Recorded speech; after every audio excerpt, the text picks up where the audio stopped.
আমাকে তুমি সাজিয়ে দাও, আমি যুদ্ধক্ষেত্রে যাব। কোনো মা কি পারে গো তার সন্তানকে যুদ্ধক্ষেত্রে সাজিয়ে দিতে? কোনো সন্তান পারে না, কোনো মা পারে না সন্তানকে যুদ্ধক্ষেত্রে সাজিয়ে দিতে।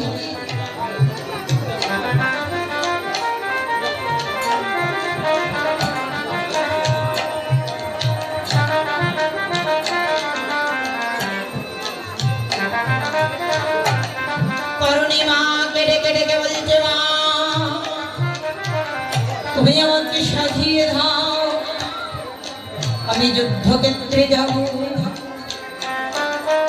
মা মনে মনে ভাবছেন, সন্তান আমার কেরার ছেড়ে বলছে আমি না হয় তাকে সাজিয়ে দিই। মা দ্বাদশ তিলকঙ্গে ধারণ করে তরুণীকে সাজিয়ে দিচ্ছে। তরুণী আমার যাত্রা করেছে যুদ্ধক্ষেত্রে।